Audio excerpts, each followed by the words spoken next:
Pronto, gravando. Então, boa noite, vamos começar. Hoje, então, a nossa segunda aula, né? A gente começou a trabalhar um pouquinho, Gi e Fernanda não estavam presentes, né? Não. Aí a gente vai recuperando um pouquinho. Vocês receberam o material que eu mandei para vocês, né? A ideia é a gente não vai trabalhar muitos textos, não. Eu estou até pensando se a gente vai trabalhar algum inteiro, assim. Talvez nem isso. Eu vou fazer uma estratégia diferente dessa vez. Então, a ideia é a gente ter uma coisa prática mesmo, né? E hoje eu vou apresentar para vocês o projeto. Isso aqui foi uma aula que eu dei na Unila, agora em março, e já preparando para a aula para vocês. Aproveitei e fiz lá. Então, vamos começar aqui, olha. Peraí, deixa eu ver aqui como é que faz isso.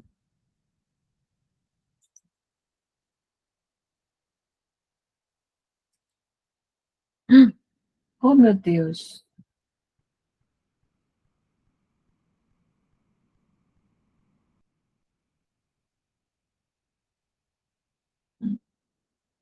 Ah, acho que é aqui, né?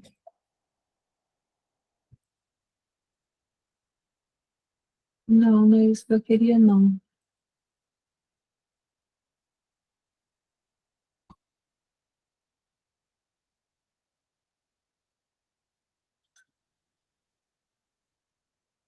Acho que tem que ficar separadinho assim mesmo. Então, olha só. A gente vai fazer o seguinte. Qual vai ser a onda dessa disciplina? A gente vai trabalhar o conceito de cultura, tá? O conceito de estranhamento. Hoje a gente vai trabalhar o estranho e o familiar, tá? E aí eu vou apresentar para vocês a proposta da atividade. E a avaliação dessa disciplina vai ser somente uma atividade grande, tá? Que então a gente vai fazer como? A gente vai fazer essa atividade aos pouquinhos, tá? A gente vai definir uns prazos para vocês irem fazendo as partes desse trabalho. E no final vocês vão ter um mini artigozinho sobre alguma questão da educação que vocês vão escolher, vão construir, tá? E a ideia, então, vai ser fazer fotos e fazer uma mini etnografia através dessas fotos, tá? Então, vamos recuperar um pouquinho, né, do conceito de cultura. A gente já trabalhou isso na primeira aula, a gente vai fazer uma revisão aqui de uma maneira mais sistematizada, tá? O conceito de cultura, eu destaquei esses aspectos, porque, assim, o conceito de cultura na antropologia, ele é o conceito, a gente já falou isso na primeira aula, né? É o conceito principal para a gente trabalhar na antropologia, né? Não existe trabalho antropológico sem o conceito de cultura. Então, a antropologia se baseia numa parte teórica, numa fundamentação teórica, que é basicamente o conceito de cultura, tá? E a questão da etnografia, que é a prática, que é o campo empírico que a gente tem que fazer, que é a base dessa disciplina, né? Essa disciplina se faz assim. E do conceito de cultura, eu peguei assim, alguns aspectos de toda a revisão, porque é um conceito que é muito discutido, tem livros e livros sobre o conceito de cultura, tem vários autores, uns falam uma coisa, outros falam outras, tem a história do conceito de cultura, tem texto sobre isso também, se vocês quiserem eu indico para vocês, mas eu estou fazendo uma proposta diferente nessa disciplina. Eu quero que vocês busquem os textos de acordo com a necessidade do trabalho empírico, entendeu? Conforme vocês forem construindo o texto de vocês, vocês talvez sintam necessidade de buscar algum texto teórico. Então, a gente fez aquele pupurri, mais ou menos, né, que eu mandei para vocês, Gi e Fernanda pegaram na internet, no WhatsApp, os textos que eu mandei, que é assim, uma porção de citaçõezinhas. Peguei. Tá, beleza. Então, aquilo ali é bom vocês terem à mão, que aquilo ali vai ser a base para a gente trabalhar, tá? E ali eu peguei as citações que vocês podem usar, só aquelas citações nos textos de vocês, mas se vocês quiserem ir no texto integralmente, vocês vão achar na bibliografia e vão acessar o texto, tá? Mas eu não estou contando com isso, tá? Estou contando com que vocês se apropriem somente daquelas citações que eu acho que são boas, né? São importantes para a gente trabalhar. Então, vamos lá, conceito de cultura. O primeiro aspecto que eu acho muito importante no conceito de cultura é o aspecto coercitivo que ele tem, né? Isso é um negócio muito contraditório, porque a gente pensa cultura sempre com uma valência positiva, uma coisa aberta, uma coisa legal, né? E coercitivo é um significante que tem um peso ruim, não é? O que é coercitivo para vocês? Que contato vocês têm com essa palavra? Já viram ela em alguma situação? Vem de coagir? Uhum. Exemplo recente. Prisão coercitiva. Lula teve um mandato de prisão coercitivo, né? Então, é uma coisa obrigatória, né? Tem uma coação. Coação seria um bom sinônimo, né? Então, o Durkheim, ele vai dizer que a vida social ela depende de uma obrigatoriedade de participação e o imperativo de reproduzir determinadas práticas culturais aprendidas de forma inconsciente através da socialização e processos educativos formais ou informais, tá? Falamos isso na primeira aula. Então, por exemplo, a gente pela cultura, a gente é obrigado a entrar num lugar e falar boa tarde, boa noite, me desculpa, por favor, né? A gente é obrigado, por exemplo, na nossa cultura, né? Na cultura ocidental, branca, etc., entrar num coletivo, num ônibus, né? Se a gente é jovem, não é mais meu caso, atualmente dão lugar para mim, acho engraçadão, e aceito, ficou felizona. Mas o correto é ver uma senhora, uma pessoa mais velha, idoso, né, e oferecer o lugar para a pessoa. Né? Da onde vem isso? Eu sou obrigada a fazer isso? Eu vou ser multado se eu não fizer isso? Não exatamente, mas pega mal. Tem um peso, tem um custo, né? Qual é o custo?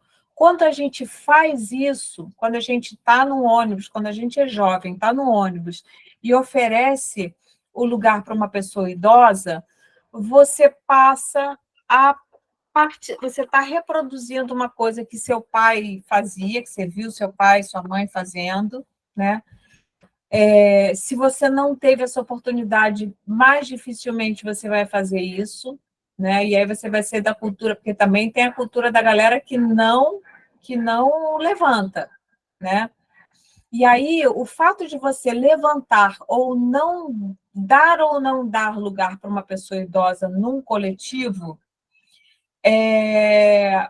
faz você participar de um grupo ou de outro, de uma cultura ou de outra. No caso, a cultura da gentileza, né, das pessoas educadas, ou, do outro lado, a cultura da galera que, sabe o que mais? Foda-se, velho cacete, não sei o quê. E tem a galera que tem orgulho de ser assim. Né? Eu não dou lugar mesmo, não dou mesmo. Estou cansada também, negócio de velho, não sei o quê. Vocês conhecem isso? Conhece esses dois grupos? Conheço. Não é? Então, tem essa coisa que eu acho interessante, essa ideia da obrigatoriedade de participação, né? Então, o ser humano, ele, diferente dos animais, né? Isso foi uma coisa que a gente falou no nosso primeiro encontro, a gente precisa viver em sociedade, a gente precisa pertencer, né? E toda vez que a gente pertence, a gente cria esse pertencer, ele é sempre bivalente, né? Na medida em que eu pertenço ao grupo das pessoas gentis que dão lugar para as pessoas idosas, quando eu faço essa escolha, eu me afasto daquele grupo das pessoas que não respeitam os mais velhos. Está entendendo isso? É um pouco aquele poema da Cecília Meirelles, ou Isto ou Aquilo, não sei se vocês conhecem esse poema, é um poema bem, bem batido, né? Que ela fala, deixa eu até ver aqui. Ah, não vou poder ver aqui, eu estou sem o meu teclado, peraí. Mas eu vou buscar aqui rapidão. Ou Isto ou Aquilo. Vocês conhecem esse poema? Quem conhece? Acho que eu não conheço poema nenhum. Tipo, assim, de sacar. Ah, esse é muito famoso. É muito trabalhado na escola. E é bem legal. Ou Isto ou Aquilo, Cecília Meirelles. Ela fala assim, quer ver, ó.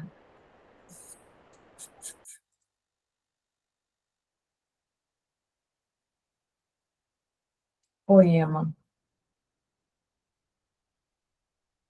Ou se tem chuva e não se tem sol, ou se tem sol e não se tem chuva, ou se calça a luva e não se põe o anel, ou se põe o anel e não se calça a luva. Quem sobe nos ares não fica no chão, quem fica no chão não sobe nos ares. Evidente, né? É uma grande pena que não se possa estar ao mesmo tempo nos dois lugares. Ou guardo dinheiro e não compro doce, ou compro doce e gasto dinheiro. Ou isto ou aquilo, ou isto ou aquilo, e vivo escolhendo o dia inteiro. Não sei se brinco, não sei se estudo, se saio correndo ou fico tranquilo, mas não consegui entender ainda qual é melhor, se isto ou aquilo. Bonitinho, né? E é isso na vida, né? Se você é flamenguista, você não pode ser tricolor, entendeu? Se você é estudioso, se você é CDF, é nerd, você não pode ser vagabundo, não, não tem jeito. Então, é importante a gente pensar na cultura como um dispositivo, se a gente quiser usar esse conceito do Foucault, que é bem interessante. O que é um dispositivo? É como se fosse uma maquininha que, quando você entra, você passa a ocupar um lugar, um papel naquele grupo, tá? Então, por exemplo, estou lembrando agora, eu falei de maquininha, lembrei do filme do Pink Floyd, The Wall. Isso vocês devem ter visto, não viram? Todo mundo viu The Wall. O filme não, só o Another Brick in the Wall. Galera, tem que ver o filme. Não viu o filme, Luciele? Você que é roqueira? Não, eu só vi o clipe do Another Brick in the Wall. Ah, tá. Mas, enfim, nesse clipe, o que a gente tem? Tem aquela maquininha, né? E as pessoas entram na máquina e saem uns trabalhadores, não é isso? Elas não saem carne moída? Sai alguma outra coisa. Entra uma coisa e Sai sai carne outra. moída. Elas entram criança e sai carne moída Carne triturada. moída. Exatamente, tá? Mas, por exemplo, quando no dispositivo da escola, você entra uma pessoa, uma criança, e vira um estudante. É um negócio impressionante. Você entra na escola, você vira um estudante, que é uma outra subjetividade, entendeu? Então, a cultura é esse dispositivo que faz a gente ser ou uma pessoa gentil, ou uma pessoa não gentil, ou tricolor ou não tricolor, ou punk ou não punk, ou CDF, ou vagabundo, ou, enfim, várias coisas, né? Se a gente quiser ser um estudante militante, tem um dispositivo que faz você virar um estudante militante, né? Então, repara que esse dispositivo, ele está sempre jogando esses dois lados da moeda, é como se fosse uma faca de dois gumes, né? Você, ao mesmo tempo que você é incluído num grupo, dependendo da escolha que você faz por isto ou aquilo, ou você é excluído. Você não pode ocupar dois lugares ao mesmo tempo. Você pode ocupar lugares diferentes, porque você não tem uma cultura substancializada, você não tem uma cultura naturalizada, uma única, né? Você pode transitar por várias culturas, isso também é verdade. Mas, no mesmo tempo, exatamente, é difícil, né? Então, você se inclui e se exclui ao mesmo tempo, tá? E isso a gente vai aprendendo através da socialização e processos educativos formais e informais. A gente aprende eu dei o exemplo, né, de botar a mão na boca para tossir, para espirrar na frente das pessoas, né? A gente aprende, a gente aprende a ser estudante, por exemplo, né? Como é que se aprende, como é que alguém se faz estudante? Isso é uma questão que a gente pode, sugestão de algum trabalho para vocês, né? Como é que alguém se faz estudante? Como é que essa passagem, por exemplo, da entrada e da saída da escola, né? Como é que a pessoa entra na escola e como é que ela sai da escola? Eu estou falando do portão mesmo, né? Tem uniforme, depois sai, tira o uniforme, vira outra pessoa do lado de fora, como é que é isso, né? E a gente pode... Então, a cultura ela tem essa força coercitiva, né? Tem essa força coercitiva. Ela é o que orienta, né? O Gertz falava naqueles textinhos, a gente vai rever isso ao longo da disciplina. O Gertz fala que a cultura é para os homens aquilo que o instinto é para os animais. O que quer dizer isso? O que norteia, o que orienta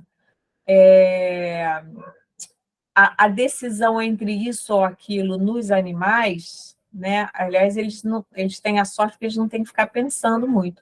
O instinto leva eles a fazer as coisas. Instintivamente, eles decidem. Eles não decidem, na verdade. O imperativo deles, né? Faça isso, faça aquilo, é muito mais forte. A cultura, ela dá opções, o que deixa o ser humano embananado, né? O ser humano está sempre nessa escolha de Sofia, né? Porque ele tem que escolher ou isso ou aquilo, e ele tem o livre-arbítrio, isso está até na Bíblia, né? Ele tem o livre-arbítrio. Então, o que vai fazer eu decidir se eu vou dar lugar ou não num ônibus lotado para uma pessoa idosa é o meu desejo de pertencer a um grupo e não a outro, tá? Mas é uma decisão, é um livre-arbítrio, né? Além disso, a gente pode dizer também, isso é uma definição do Gertz, que está lá naquele compêndio que eu fiz para vocês, né? De pensar a cultura como uma rede de significados compartilhados por uma determinada comunidade humana, né? A gente explorou bastante isso no primeiro encontro. Então, se eu sou, sei lá, roqueiro, né? Vou dar o exemplo aí da Lucelli,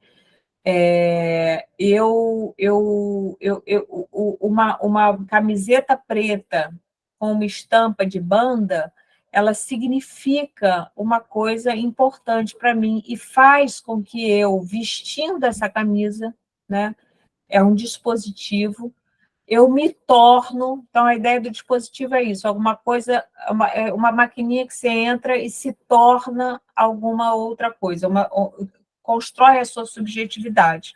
Que vocês sabem que os humanos, diferente dos animais, né, a gente tem essa coisa misteriosa, que é essa subjetividade que a gente tem, os animais não têm, né?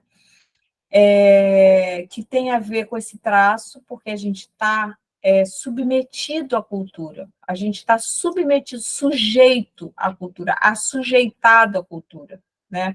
E isso, por um lado, é uma prisão, mas, por outro, te dá um conforto, porque te dá um sentimento de pertencimento.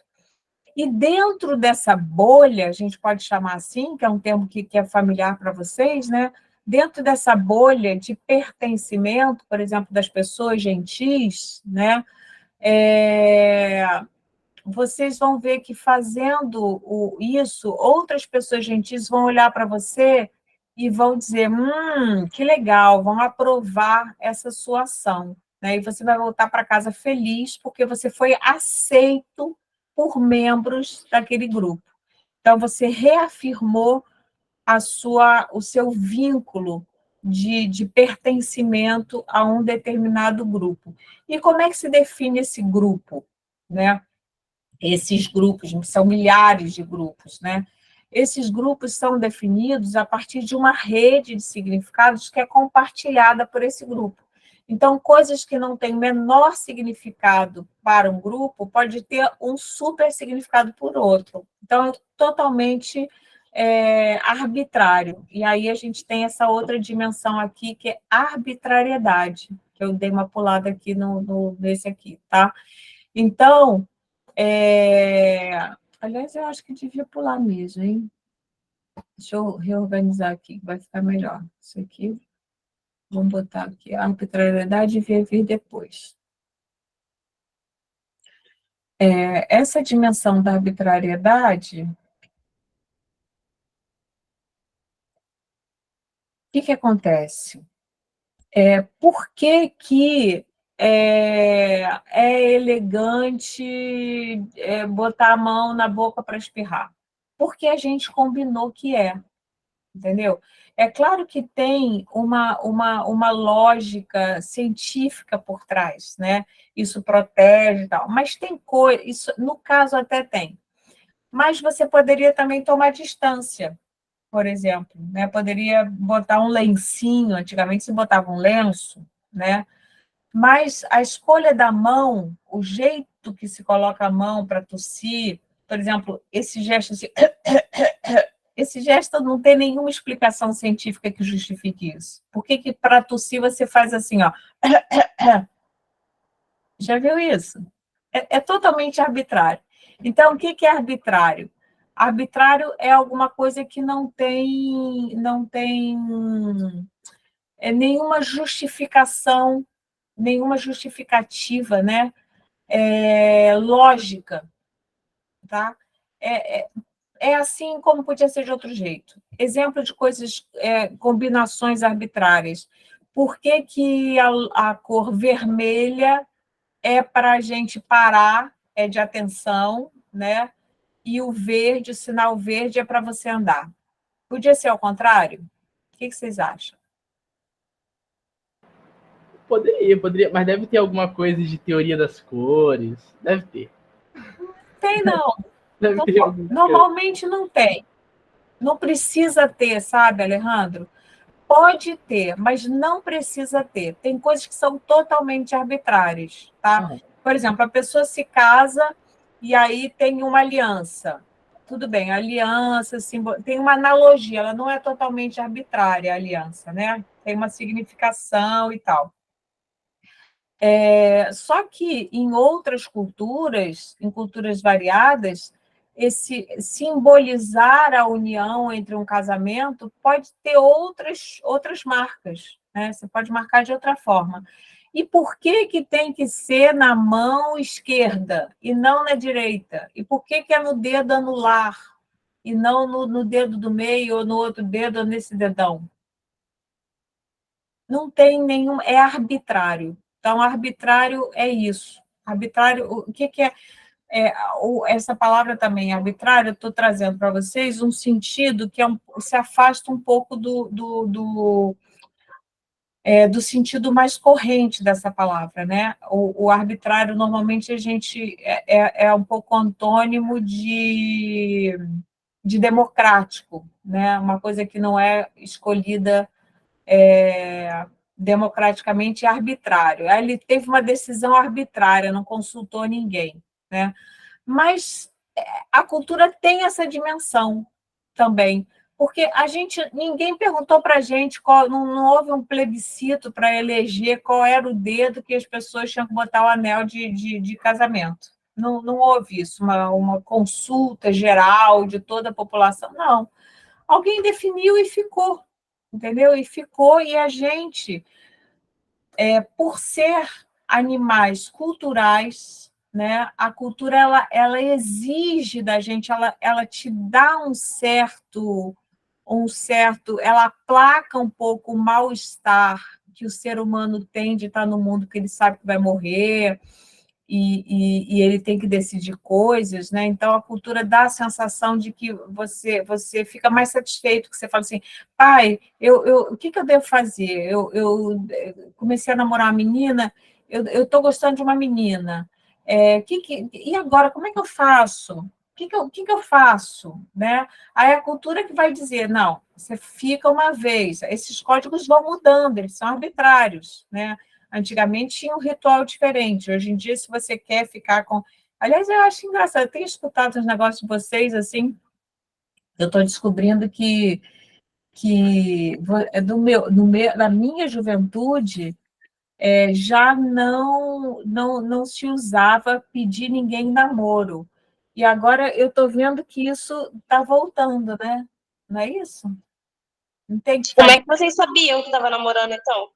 A gente ia ficando, até porque na minha geração, a gente defendia o amor livre, entendeu? Então, esse negócio de namorar nem estava muito na moda, não. Então, o negócio era não ter propriedade, ninguém era dono de ninguém, e todo mundo namorava quem quisesse.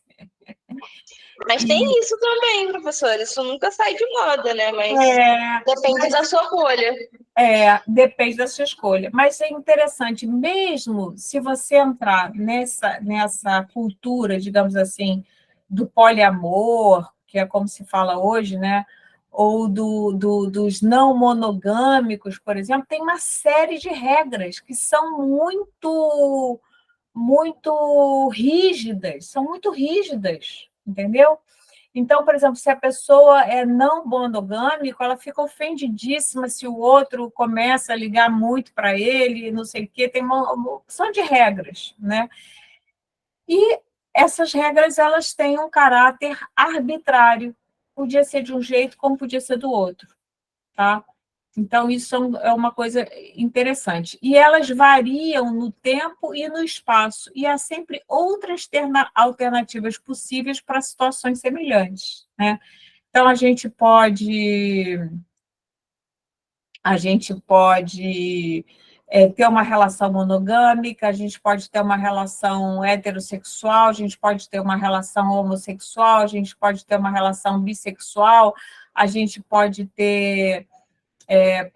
pode ser poliamor, a gente pode... Tem gente que, por exemplo, tem um grupo de pessoas que defende o não relacionamento, né?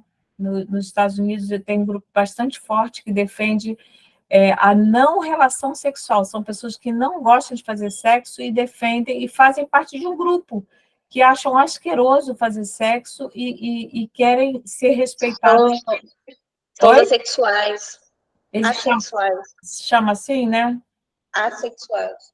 Uhum.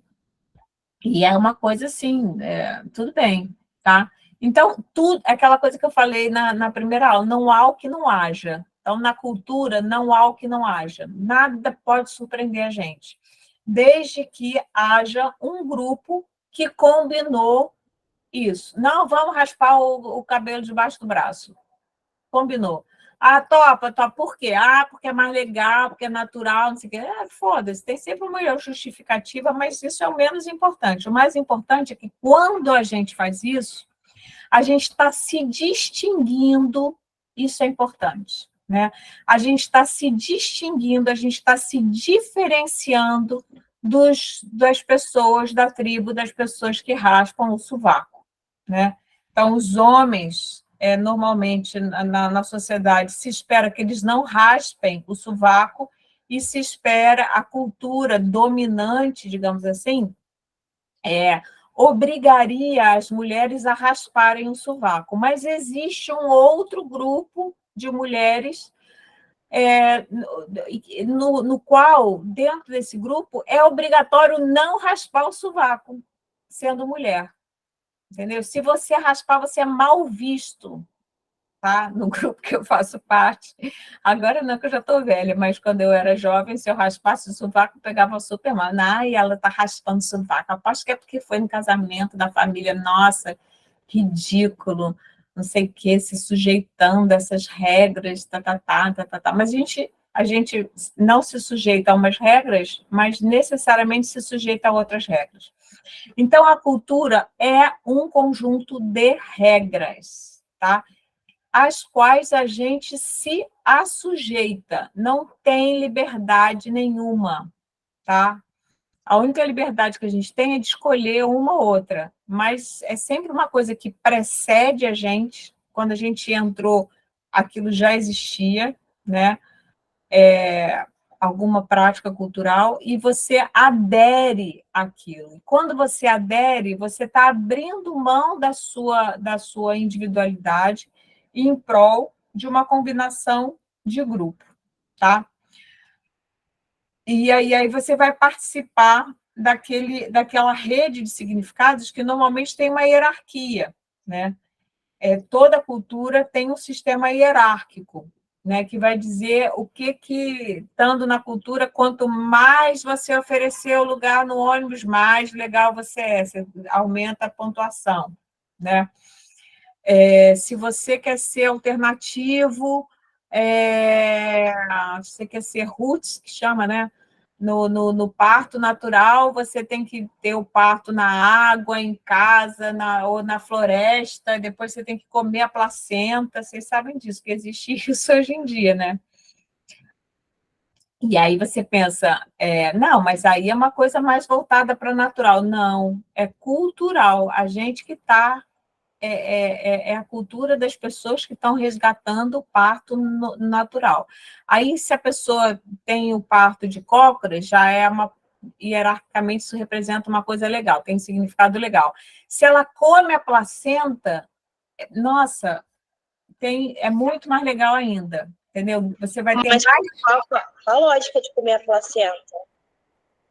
Olha, a lógica é a seguinte, porque os animais comem a placenta, e, de fato, a placenta ela tem um hormônio, que é a ocitocina, que é muito importante, não é à toa que os animais comem a placenta. Naturalmente, os mamíferos comem a placenta.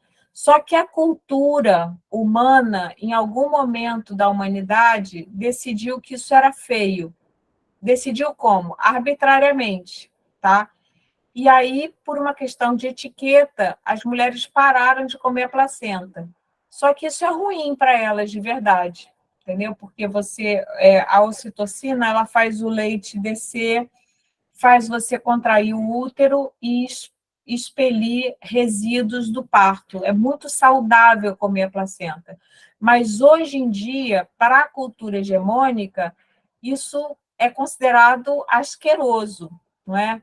Mas existe um grupo de pessoas hoje, né, que defendem comer a placenta e comem a placenta.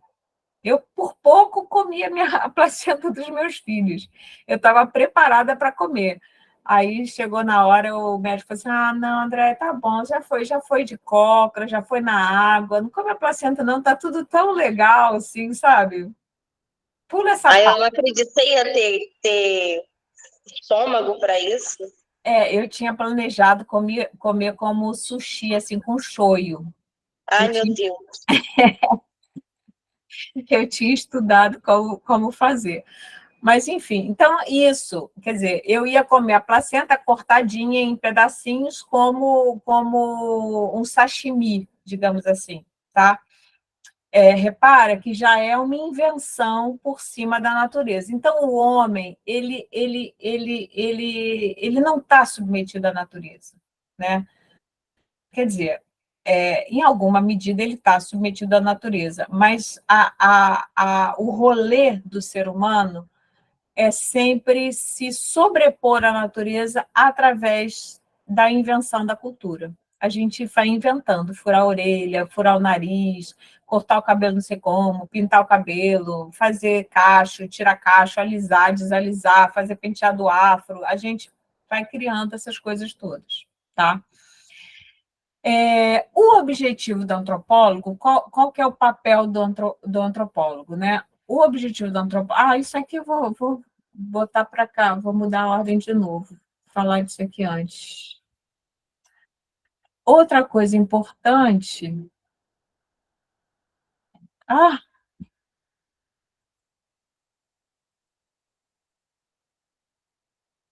é uma coisa que eu aprendi o meu marido, que é filólogo, né, da linguagem e tal, e aí eles têm um conceito que é muito legal, que é o marcador diacrítico. Eu adorei esse conceito e usei para mim, para a antropologia. O que é o marcador diacrítico? Por exemplo, na língua, né, é o acento diferencial, por exemplo. Né? Então, você tem o pelo e o pelo, pelo menos o pelo, um ou outro, você bota um acentozinho, muda o tom já para se distinguir do outro, tá? Você bota um acento agudo, um acento, você faz uma marquinha para, por exemplo, imagina o seguinte, imagina que você tem um amigo, tá? Deixa eu ver se eu tenho duas coisas iguais aqui para fazer. Não tenho nada de duas coisas iguais. Você tem, sei lá, você tem duas canetas Bic, por exemplo, tá? Eu aqui só tenho uma, tá? Mas tudo bem. Você tem duas canetas Bic. O que você faz para diferenciar qual é a sua, tá? Você vai botar antigamente se fazia isso, quando a gente era mais ligado, mas hoje em dia as pessoas não se aborrecem de perder canetas, não se aborrecem de perder nada, porque compra outro, né? Quando eu era criança e adolescente, não era assim. Então, o que a gente fazia? A gente pegava e grudava na bordinha da caneta, grudava um esparadrapo com o nome da pessoa, tá? Ou você pode, por exemplo, pegar basta você pegar como é que chama isso? Um esmalte, por exemplo, e fazer uma bolinha vermelha aqui. Aí você já sabe que aquela é igualzinha a outra, só que essa é sua, porque tem um marcador diacrítico, tá? Que separa uma coisa da outra, né? Então, a cultura, ela é um marcador diacrítico de identidades sociais, onde a gente tem o nós e os outros. Nós, que raspamos o sovaco, e os outros que não raspam o sovaco, ou vice-versa, dependendo de qual grupo você pertence. Tá ok, gente? Tá tranquilo para vocês aqui? O que vocês estão... Sim, tá tranquilo. Tranquilo. Tá? A gente, assim, não se preocupa assim, são coisas muito, eu acho que talvez novas para vocês pensarem, né? O conceito de cultura é uma ferramenta muito útil para a formação do professor. Vocês vão usar muito essa ferramenta como pedagogos, como professores. É uma ferramenta que eu acho imprescindível para ter na caixinha de ferramentas do pedagogo, né? E a gente vai com calma, né? E a minha aposta, então, nessa disciplina é que vocês trabalhem com essa ferramenta. Eu estou dando uma ferramenta e a gente vai fazer uma oficina, entendeu? E vocês vão ter madeira e vão esculpir, vão usar, vão ver as possibilidades, o que dá para fazer com essa ferramenta, o que não dá para fazer, quais são os limites dela também, né? Vão experimentar usar essa ferramenta. Eu não vou ficar falando muito dela, porque eu acho que vocês vão descobrir os seus usos, as suas possibilidades usando. Eu estou apresentando a ferramenta um pouquinho para vocês hoje. Quer dizer, já fiz isso um pouco na outra aula, hoje eu estou recuperando. Foi uma pena de ter gravado aquela primeira aula, que ficou bem legal, eu gostei. O objetivo do antropólogo não é converter-se em nativo. Quem são os nativos? São os grupos que a gente está estudando. Então, por exemplo, eu vou estudar as mulheres que não raspam o sovaco. Eu vou estudar os meninos que fazem bagunça na escola, por exemplo. Quero estudar esse grupo, né? Para eu estudar o grupo dos zoneiros, dos bagunceiros, dos levados, dos travessos, né? Eu não preciso me converter num nativo, mas eu preciso produzir uma interpretação dessa cultura que é exótica para mim, no caso, se eu não for um bagunceiro, né? Eu vou ter que entender, né? Para isso, é preciso conhecer, através do convívio próximo, essas redes de significados nos próprios termos de seus agentes, através de observação participante. Tá? Isso aí foi uma contribuição. Então, a gente falou aqui de 3 autores, né? Do Durkheim, do Geertz, né? E do Malinowski. Tá? O Durkheim, que é o pai da sociologia, tá? É um cara que é contemporâneo do Marx e do Weber, mais antigo um pouquinho, e o Malinowski, que foi o primeiro antropólogo que saiu do gabinete. Eu já expliquei isso para vocês também, né? Porque a antropologia é uma ciência que ela se inicia com as grandes navegações, né? Então, no período das grandes navegações, no século XVI, os europeus começaram a descobrir a América, descobrir a África, né? Descobrir os países do Oriente. O Oriente foi antes, né? Já tinha as viagens do Marco Polo, Marco Polo, que é super interessante, tem os relatos dele, né? Então, é bacana isso, né? A antropologia, ela surge quando se descobrem povos longínquos, desconhecidos, que têm práticas totalmente diferentes das nossas. E as pessoas ficavam assim, nossa, caramba, né? Por exemplo, o Pero Vaz de Caminha, a carta do Pero Vaz de Caminha, quando chega no Brasil, né? Aquela descrição, eu trabalho com ela na disciplina de antropologia, é muito legal, porque ele fala, meu Deus, eles não têm pelo, eles não têm barba, é sempre uma coisa na negativa, né? Eles não são humanos, não são como nós, né? Então, quem são esses outros? São muito estranhos eles, né?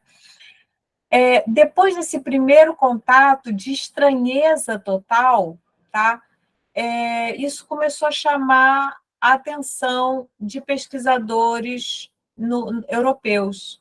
E o que eles faziam? Eles não iam aos lugares, mas eles colhiam informação desses viajantes que contavam essas notícias dos nativos, e eles começavam a escrever práticas, né? Então, por exemplo, o Turner, por exemplo, que descreveu práticas rituais. Por exemplo, ele descreveu uma prática ritual muito curiosa, de um povo que fazia um ritual para engravidar, né? E aí as mulheres que não engravidavam faziam um buraco. Ah, peraí, gente, eu tenho que tentar o colírio aqui.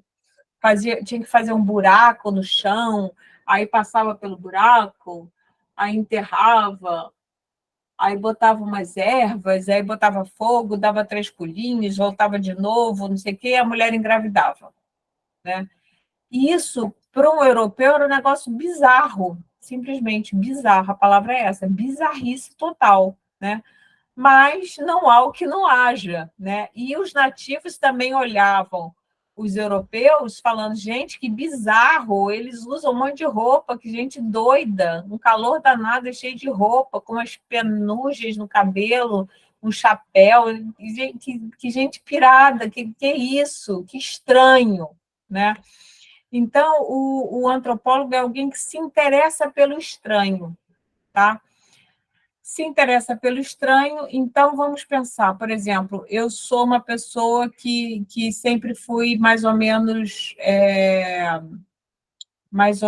CDF, eu não cheguei a ser, não. Eu já fui CDF, sim, confesso. Mas nunca fui assim, eu também já tive alguma época que eu fui bagunceira, mas muito pouco. A minha carreira de bagunceira foi muito curtinha, porque eu não me sentia bem, preferia pertencer ao grupo dos não bagunceiros, né? Então, por exemplo, quando eu converso com meus colegas de escola que foram bagunceiros, né, eles contam uma série de jogos e brincadeiras e práticas que eu não participei, que eu sou completamente otária no mundo dos bagunceiros, entendeu? Eu não entendia a brincadeira, não, eu era trouxa, não sabia brincar daquilo. Então, o antropólogo, se ele quer estudar os bagunceiros, ele vai ter que, de alguma forma, conviver próximo deles, né?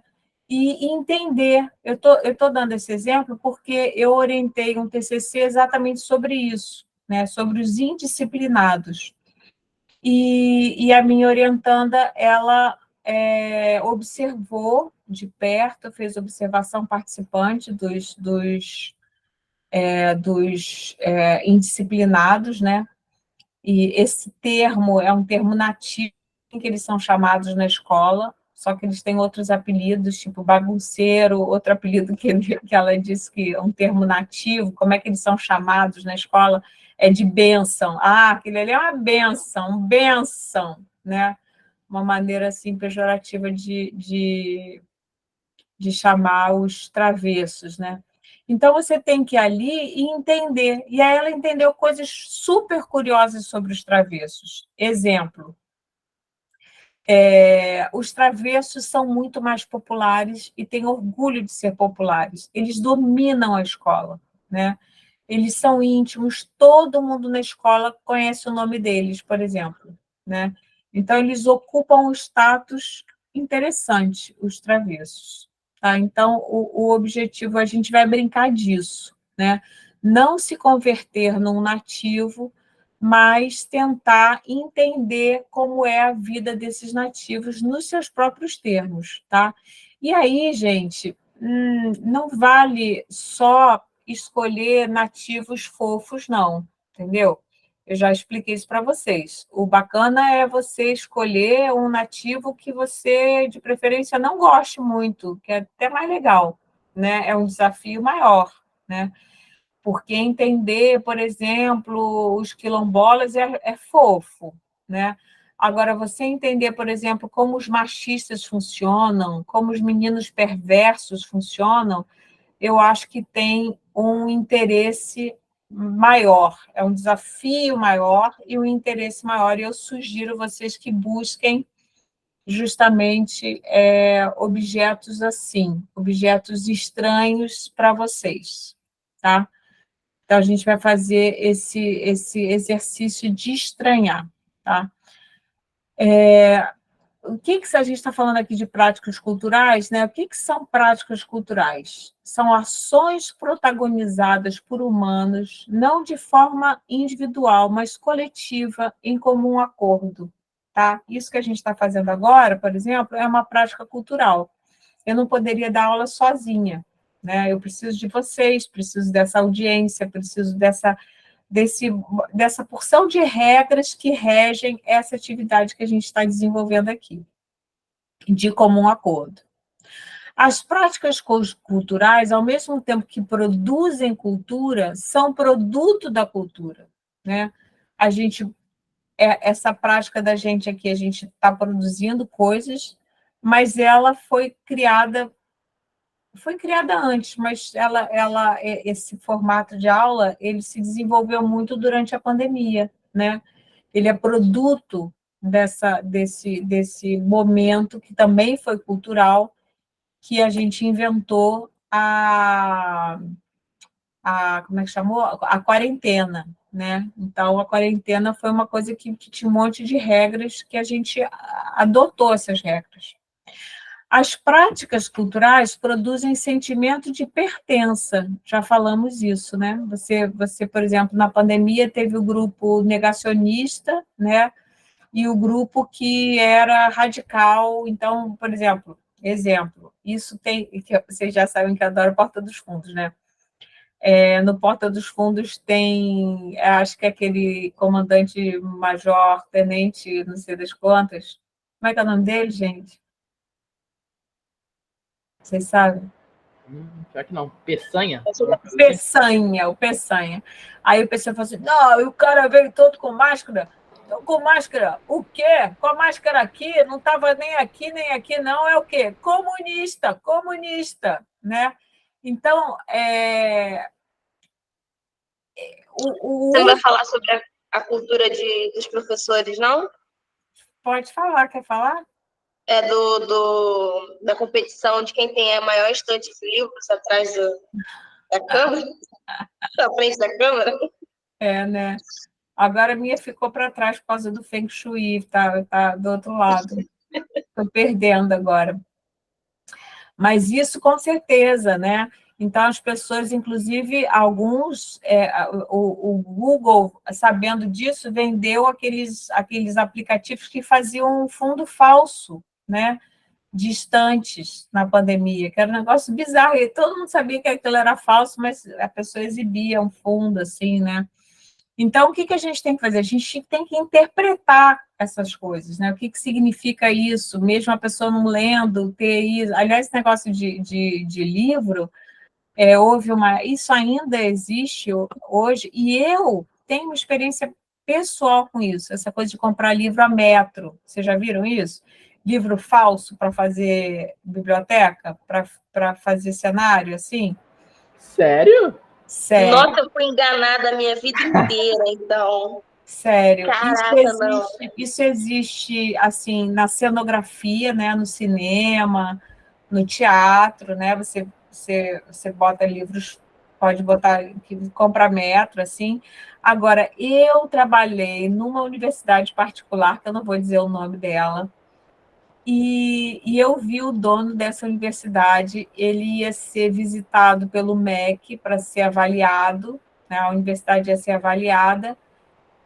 E aí eles estavam preocupadíssimos porque na biblioteca tinham poucos livros. E aí ele mandou um funcionário ir no centro da cidade. Eu presenciei essa cena.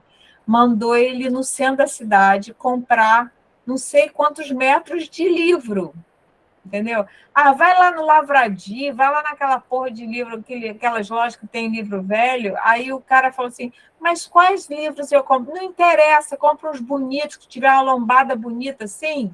Aí o cara nem sabia o que era lombada, ele explicou essa parte que aparece aqui, ó. Compra aí um bonito, assim, barato, compra um monte. E eles fizeram isso para o MEC avaliar. Aí botou nas estantes, então tem isso tudo, assim, né? O sentimento de pertença produz simultaneamente o sentimento de segurança em relação aos nossos e hostilidade em relação aos outros. Isso aqui é muito, muito importante. Então, a cultura ela não é uma coisa fofa, não, sabe? Ela é uma coisa perversa, né? Porque, ao mesmo tempo que tem essa segurança, esse pertencimento em relação aos nossos, né? Nós, né? Nos outros, né? E os outros, a gente olha assim como, nossa, aquela pessoa não deu lugar para a velhinha, que escroto, nossa, que coisa horrível. Ai, aquela pessoa não raspa o sovaco, que nojo. Ai, aquela pessoa usa um piercing não sei aonde, ai, que horror. Ai, aquela menina negra não alisa o cabelo, que nojo. Tem um cabelo black power assim enorme, ai, que nojo. Né? E eu estou usando o termo nojo porque na antropologia das emoções, que é uma outra área da antropologia que estuda as emoções, que é muito interessante, e eu participo também disso daí, porque o que acontece? As emoções, elas parecem ser do campo do indivíduo, né? A gente pensa assim, não, as emoções não é uma coisa da sociologia, né? As emoções são uma coisa individual, né? Se eu fico triste, se eu fico feliz com alguma coisa. E aí o próprio Durkheim, e principalmente o Moss, que era sobrinho dele, fez vários estudos demonstrando, o Moss tem um trabalho muito bonito que fala da... Como é que é o nome do texto? É lindo, não sei o que lá, obrigatória das emoções, né? Esqueci o nome agora, deixa eu ver se eu acho aqui.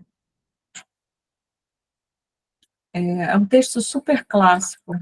Deixa eu ver aqui, se eu acho, peraí.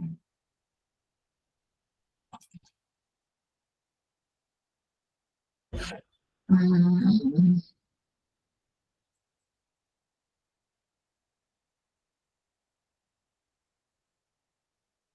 hum, não vou achar agora, gente, vou ficar devendo esse texto para vocês.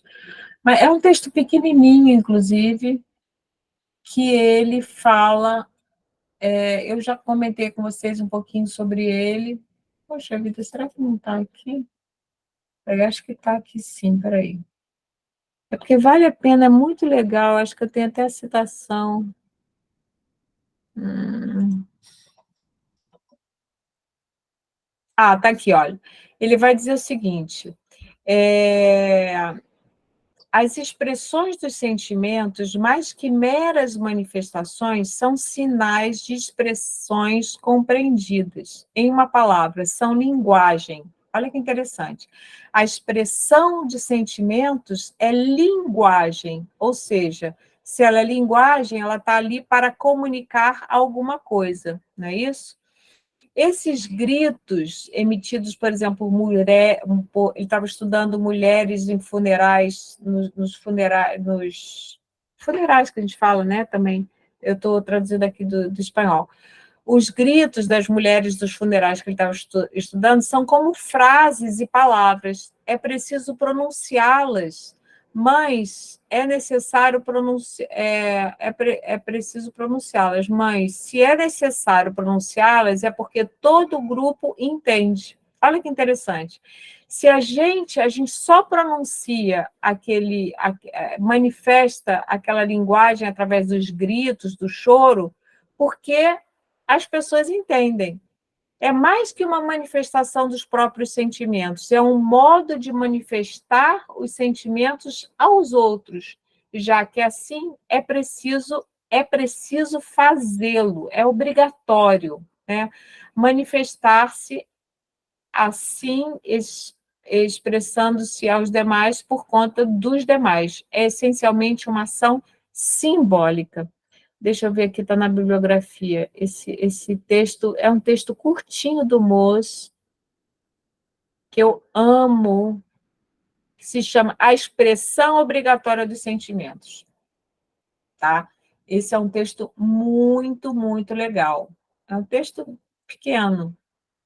Tem, tem menos de 10 páginas, tem 7 páginas. Tá? Como é que é mesmo que eu falei? A expressão obrigatória das emoções, né? A obrigação, eu já perdi de novo. Como é que era? Gente, acabei de abrir o negócio. Bom, é isso aí, tá? Então, ele vai dizer que, por exemplo, se você vai num funeral e se você não chora, se você não faz uma cara de consternação, tá errado, você é obrigado a fazer aquilo, você é obrigado, tá? Então, já sei, dei uma voltinha aí. Então, estou falando, na antropologia das emoções, então, através o Moos foi pioneiro nisso, né? É um cara que falou assim, porque na sociologia, no começo da disciplina, havia até hoje há, né, uma certa briga entre a sociologia e a psicologia, né? Uma disputa pelos objetos de investigação.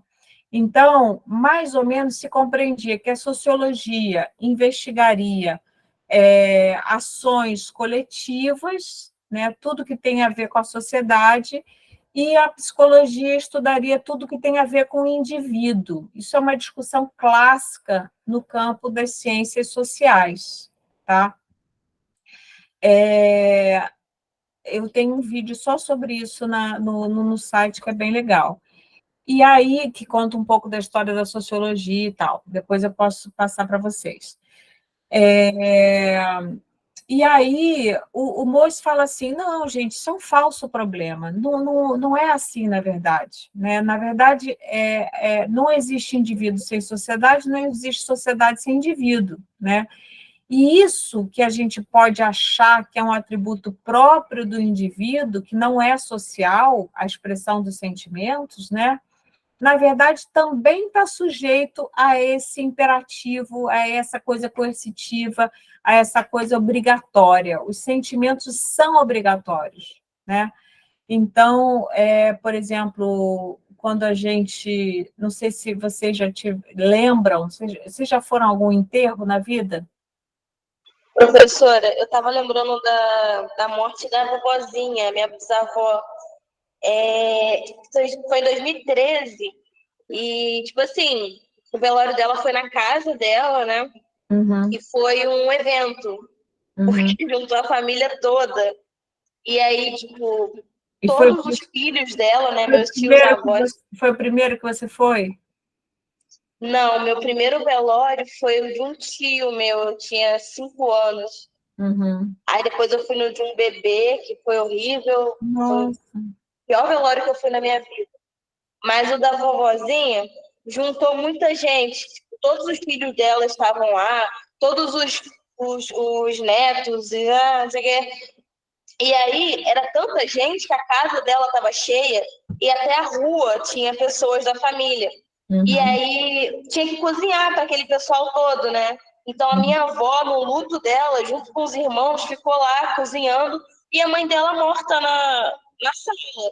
Só que aí, Uhum. quando a minha avó picava a cebola e chorava não só pela cebola, os primos, né, no caso, meu pai e a prima dele, os primos, ficavam tocando violão e tipo assim, nossa, quanto tempo, cara, que eu não te vejo, que Uhum. saudade, como é que tá a sua vida e tal. Uhum. E aí chegou um ponto que a minha avó surtou, ela falou, o que é isso? Isso aqui não é uma festa, isso é um velório, vocês têm que ficar tristes, vocês não estão tristes. Só que Uhum. assim, os netos estavam cagando pra véia, coitada.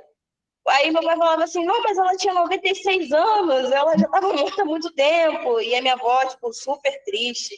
Foi, Uhum. foi muito estranho esse Mas olha velório, cara. só, é bem interessante isso que você conta, porque aí a gente vê a expressão do sentimento dela próprio, individual, né, se sobrepondo ao sentimento coletivo, que era de alegria, que é bastante comum nos funerais de pessoas idosas, né? Então, É, tem funerais e funerais. Por exemplo, se o funeral é de uma pessoa jovem que morreu tragicamente, isso não seria aceitável, sim. né? Não seria nada aceitável isso. Na nossa cultura, mas, por exemplo, no México, os funerais são alegres, são festivos, as pessoas é obrigatório rir nos funerais Eu mexicanos. acho isso muito bizarro, cara. Eu não consigo entender. Não há o que não haja, né? Isso É, faz parte da cultura. Tudo Eu que acho é de um interessante, é rei. uma despedida alegre, né, pô? Pois é, mas É pra assim, quando lembrar acho, da despedida não ser uma memória ruim.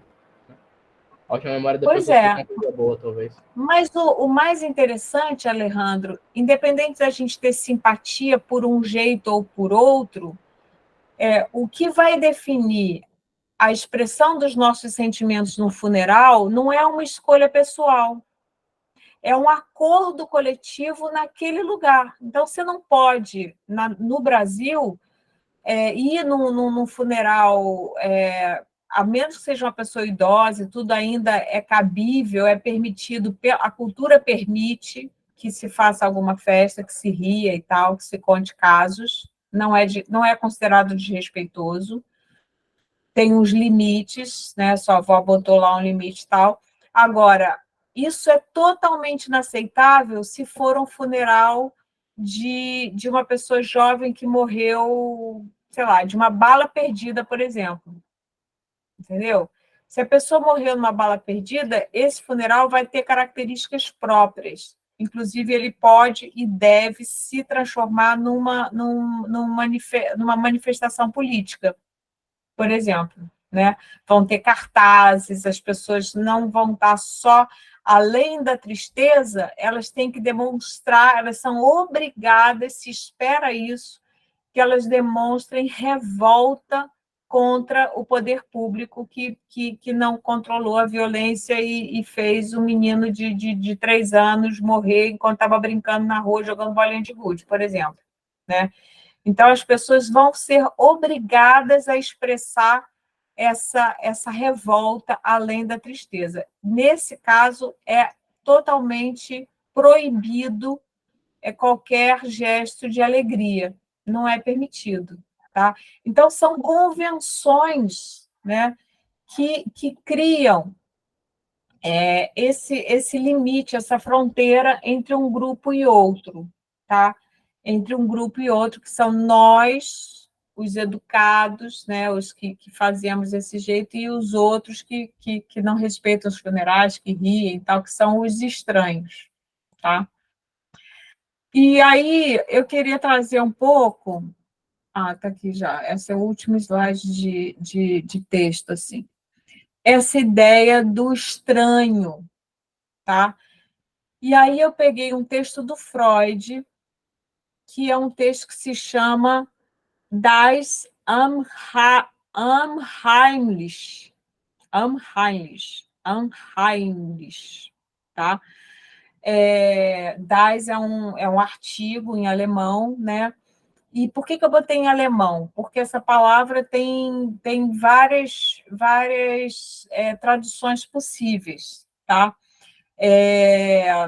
Está no tomo 17 das Obras Completas do Freud, é um texto de 1919, e é um texto que ele descreve, a inspiração para esse texto é uma cena assustadora, que é o Freud está num trem, tá?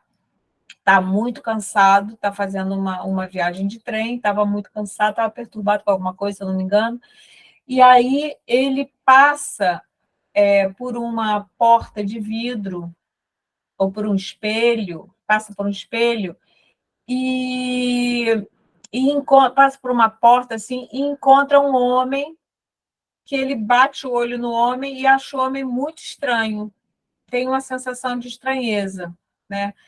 E depois, é uma coisa que dura poucos segundos, e ele repara, com mais estranheza ainda, que o homem era ele. Já aconteceu isso com vocês? Assim, de vocês serem surpreendidos pela imagem de vocês numa vitrine de loja, vocês estão olhando, de repente se olha e por algum minuto você não se toca que aquela imagem é de você mesma e se acha muito estranho. Já experimentaram isso? Não, eu só me assusto com a minha própria sombra, quando eu estou andando sozinha na rua. Mas isso é uma experiência que eu já tive também. Então, o que ele... Aí ele vai trabalhar nesse texto o que é estranho, o que é assustador no estranho, por que o estranho é assustador, né? E a conclusão que ele chega nesse texto é que o estranho é assustador porque existe algo de familiar no estranho, né? Então, como assim existe algo de familiar no estranho, né? Então, aí a gente vai trabalhar o texto da Mata e do Gilberto Velho, que vão falar, eles têm um diálogo entre eles, tem um texto e o texto de um, o texto do outro, que foi publicado no mesmo livro, mas um é resposta ao texto do outro, isso também é interessante, porque tem uma alteridade entre os dois textos também, né? Então, esse conceito de alteridade, a alteridade é justamente essa distância entre nós e os outros, né? Essa coisa que faz a gente estranhar certas coisas. A gente estranha a pessoa rir no funeral, ou estranha a pessoa gritar no funeral. Por que a gente estranha? Porque não é familiar, tá? Então, esse texto pode ser traduzido por lo ominoso, em espanhol, que seria o assustador, o estranho, o inquietante, a inquietante estranheza, o inquietante familiar, o sinistro, o perturbador, são traduções possíveis, e cada vez que fazem uma edição nova desse livro, tem um debate, né? E agora, a última tradução, eles traduziram por... Eu acho que não botei aqui. Peraí. Eles traduziram por o infamiliar.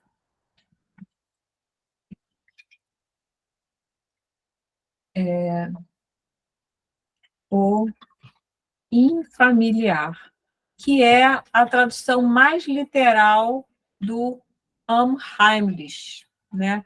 Porque Heimlich é justamente familiar.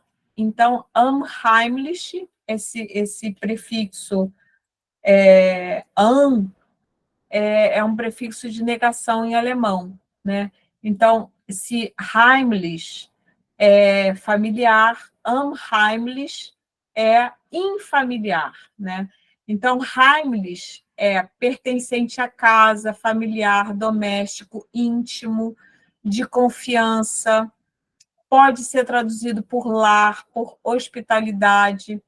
Os animais domésticos são Heimlich, né? Pode ser um adjetivo. E também essa palavra pode ser encontrada em outros contextos, e aí, nesse texto do Freud, ele vai visitando todas essas, ele pega vários dicionários e estuda essa palavra. E ele vai dizer que também pode ser alguma coisa que deve ser guardada em segredo, reservado, inconsciente, inacessível, que faz sentido, né? Porque aquilo que é íntimo é muito familiar, mas também é secreto, né? Por exemplo, a gente, sei lá, deixa eu ver se eu dou um exemplo assim, a roupa com a qual a gente dorme, por exemplo, né? Normalmente é uma coisa muito íntima, que a gente só vai mostrar para um companheiro ou companheira quando já se tomou bastante intimidade, né? Por exemplo, não sei quanto a vocês, mas eu costumo usar umas camisetas muito velhas, né? E furadas e feias, né? Mas que são muito cômodas, até porque são velhas, né? Eu gosto disso, mas é uma coisa um pouco, é um segredo, um segredinho da professora de vocês. Eu posso até falar para vocês, mas eu não vou me mostrar para vocês do jeito que eu durmo, né? Por quê? Isso é uma coisa reservada, que deve ser mantida em segredo. Eu estou falando, mas vocês não estão me vendo, né? Porque se vocês me vissem acordando, dormindo, saindo da minha cama, seria uma coisa assustadora para vocês. Com certeza seria assustador. Da mesma forma que eu também, se eu visse vocês, ficaria assustada com... Não é para a gente ver essas coisas que acontecem no familiar, né?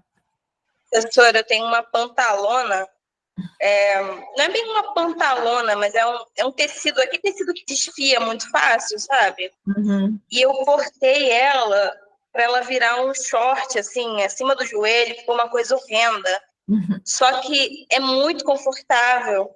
Uhum. E aí é verde, sabe? Uhum. Aí eu tenho uma camiseta que ela é cortada também, porque ela era muito grande para mim, como eu sou pequenininha, né, toda compactada, aí ficou a pantalona cortada desfiada e a blusa verde em outro tom desfiada também. Quando eu morava com meu pai, ele até falava que quando eu botava essa roupa eu estava vestida de folha, ficava toda verde. Uhum. E eu uso essa roupa até hoje, porque ela é muito confortável para, por exemplo, fazer faxina. Só que o meu portão, ele é de grade, é uma grade espaçada, então as pessoas que passam na rua, elas vêm dentro de casa. Às vezes eu estou limpando o quintal e a pessoa está olhando para mim e eu estou com aquela roupa horrorosa. O Heimlich, tem acesso ao Heimlich, que não era para ter, não é? Porque o Heimlich, o doméstico deve ser guardado, não é para a pessoa ver, tá? Então, você imagina essa metáfora que você trouxe, dessa você usando essa roupa de folha, dentro de casa, no interior do seu aconchego, e a gente pode pensar assim que Heimlich também é o confortável, né? Confiança, tem a ver também com conforto, né? Conforto, conforto do lar, né? Uma coisa que é confortável, o chinelo velho, sabe? Aquela coisa assim que é cômoda, mas também é vergonhosa ao mesmo tempo, que deve ser mantido em segredo, né? É o que o Freud chama o segredinho sujo que a gente tem, né? E o Heimlich é o contrário disso, que é o novo, o surpreendente, o estranho, o infamiliar, o desconhecido, o de fora e, portanto, assustador. É algo dentro do qual não nos orientamos, não temos parâmetros para interpretar. É algo incompreensível, inquietante, sinistro, demoníaco, horrível, tá? Ah, e voltei o negócio da antropologia das emoções, eu puxei um fio, perdi o fio, eu vou voltar para o fio, que é muito legal. Então, a gente falou no slide anterior da coisa da hostilidade, né, em relação ao que é estranho, né? E aí eu lembrei, aí eu dei uns exemplos que eu falei, ai, que nojo, a gente tem nojo, né, da pessoa que não raspa o sovaco, por exemplo, ai, que nojo, né? E o nojo, ele é um dos sentimentos que foi primeiro estudado pela antropologia das emoções, né? E o nojo é muito importante para criar esses pertencimentos. Normalmente, tudo que é estranho, a gente costuma ter nojo, né? O nojo, o que ele faz? Qual é a característica do nojo? O nojo, ele afasta, né? Aquilo que é objeto de nojo é alguma coisa que deve ser afastado, que causa náuseas, que não pode entrar dentro de você, porque você vomita, você expulsa aquilo. Não pode entrar dentro de você. O nojo faz o quê? Faz a gente vomitar, né? Faz a gente botar para fora alguma coisa. Então, aquilo não entra, entendeu? Não é. Aí tenho nojo, não entro, não posso comer isso de jeito nenhum, porque, ai, que nojo, nossa, batata frita com mostarda amarela e maionese, que nojo, por exemplo, né? Então, é a relação de hostilidade, é uma coisa que é muito, muito exótica, muito estranha, tá? Então, a partir disso aqui, eu fiz lá uma atividade com eles para vocês começarem a entender o que eu quero que vocês façam. E aí, na semana que vem, a gente poderia já fazer um experimento de trazer fotos, tá? No caso, eu estava trabalhando com um grupo de estudantes de história e eles experimentaram, foi o primeiro exercício de pegar coisas que eles achavam ou estranho, eles tinham que fazer duas fotos. Uma de alguma coisa que era muito familiar e outra que era uma coisa muito estranha, tá? Então, a gente vê essa foto aqui, a menina disse que era muito familiar para ela, uma caixa de remédios. E a gente pensa, gente, isso é um negócio muito doido, né? Isso significa que a pessoa toma um monte de remédio que é natural, está no meio da cozinha, e a gente conversou muito sobre isso aqui, mas eu vou pular um pouquinho, porque senão a gente não acaba hoje, tá? E aí, isso aqui eram nessa universidade, em Foz do Iguaçu, muito doido, é muito estranho, né? Porque tem uns galos no meio do campus da universidade. Aqui são umas fotos no campus que eles acharam estranhos. Isso aqui é um vale-transporte. Vocês já viram vale-transporte em formato de papel impresso? Já viram isso na vida? Não. Pois é. E olha só a data, é de 2023, né? Então, é de uma cidade próxima ali de Foz do Iguaçu que ainda se usa vale-transporte em forma de papel. Isso aqui é uma prática cultural, né? Que é a prática de tirar o sapato quando entra em casa. uma prática que eu sempre tive na minha casa, as pessoas achavam estranhíssima, e depois, na pandemia, passou a ser aceitável. Adorei, passou a ser aceitável. Antes era estranha, agora já é natural. A prática de colecionar camisas de esporte, essa estátua no local de trabalho, esse negócio aqui, as janelas em Foz do Iguaçu todas têm grade, o que significa isso? Aí você tem que interpretar aquilo, tá? E aí eles fizeram textos sobre essas fotos, tá? Isso aqui é uma cafeteira antiquérrima, estranhíssima, né? Diferente.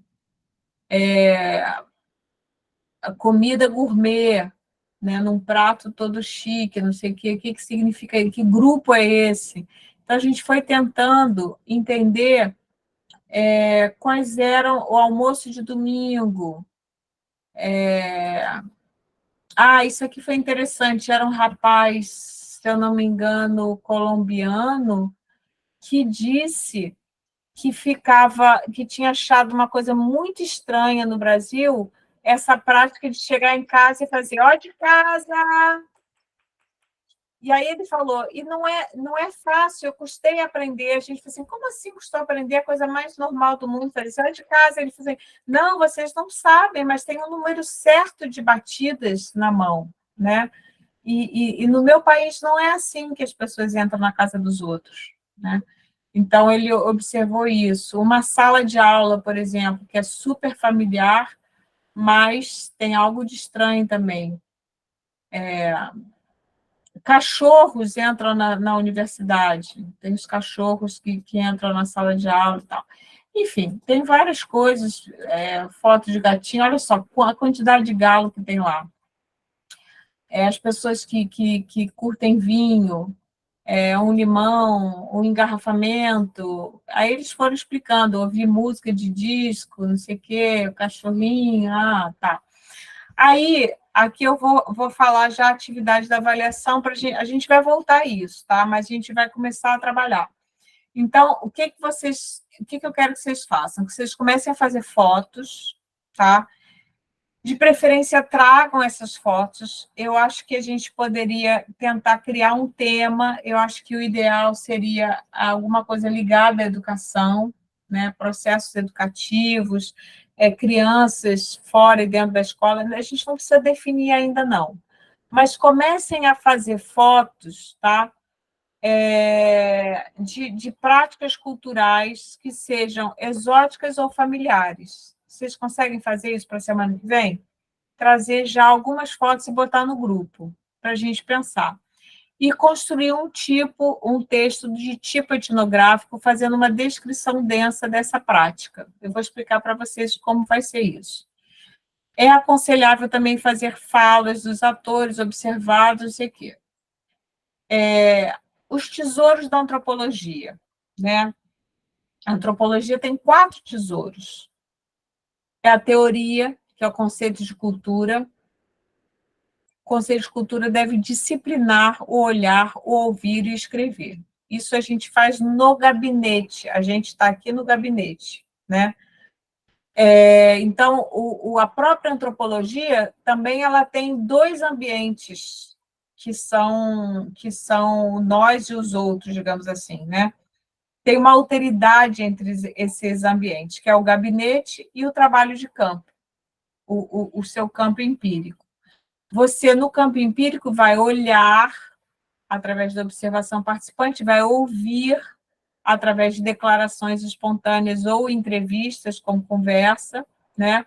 E depois você vai ter um outro momento, que é o momento do gabinete de novo, que é de produzir um texto etnográfico. Então, o que vocês vão fazer no final da disciplina vai ser produzir um texto etnográfico. Aí eu dei um exemplo. Por exemplo, essa foto. O que essa foto diz para vocês? O chinelo da pessoa arrebentou. Isso aí. Chinelo da pessoa. Vocês conhecem essa prática? Com certeza. É um familiar. clássico da cultura brasileira. É um clássico brasileiro. Pois então, a partir dessa foto, eu brinquei também dessa brincadeira, escolhi essa foto, fiz essa foto e fiz uma etnografia sobre essa foto que eu vou apresentar para vocês agora, tá?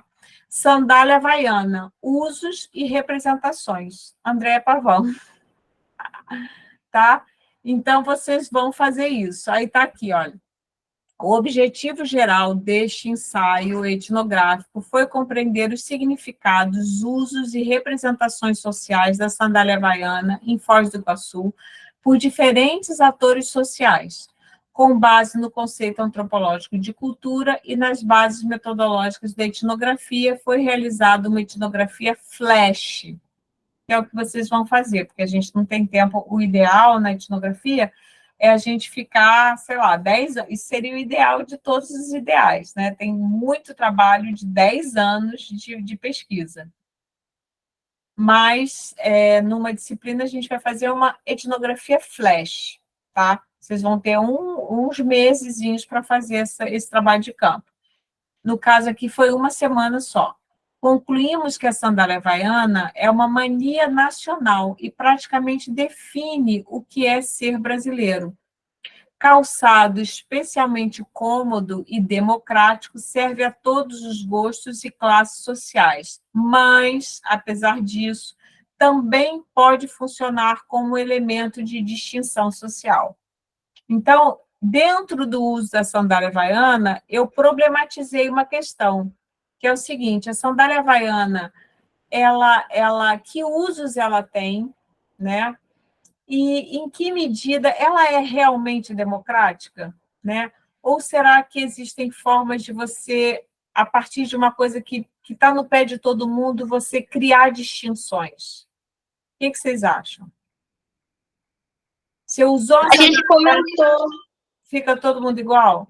A gente comentou em sala que eu falei que eu não tenho Havaiana, mas sim Ipanema, porque Ipanema é mais barato. Isso. Então, vamos lá, ó.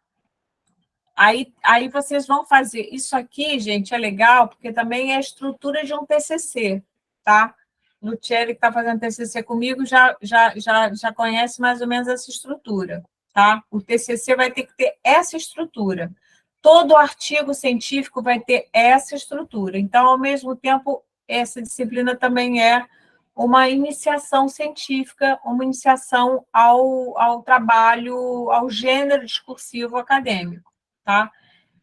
Referencial teórico, metodológico, metodologia. Partindo com o conceito de cultura de Gertz, aí citaram o autor, desenvolvemos uma etnografia flash, citaram os autores. Eu fiz aqui um resumo, né? Porque eu não tive, na verdade, eu fiz isso num dia só. Das práticas culturais envolvendo a sandália havaiana. Para tanto, fizemos observação participante durante uma semana na cidade de Foz do Iguaçu, no bairro Vila A e no campus tal da Unila. Durante o período de trabalho de campo, foram colhidas declarações espontâneas sobre os significados deste calçado para seus usuários. De acordo com Oliveira, ano tal, o etnógrafo deve desenvolver o olhar e o ouvir no seu trabalho de campo. Como brasileira, foi um desafio estranhar, né? Porque eu fui obrigada a estranhar uma coisa que é muito familiar. Então, a gente pode fazer um movimento de se familiarizar de alguma coisa que é estranho ou estranhar alguma coisa que é familiar. Além da observação participante, foi realizada uma entrevista semi-estruturada com uma nativa. Mara tem 43 anos, é faxineira diarista e mora no Jardim das Palmeiras. Vocês vão escutar a entrevista dela sobre a Havaiana, que é muito interessante.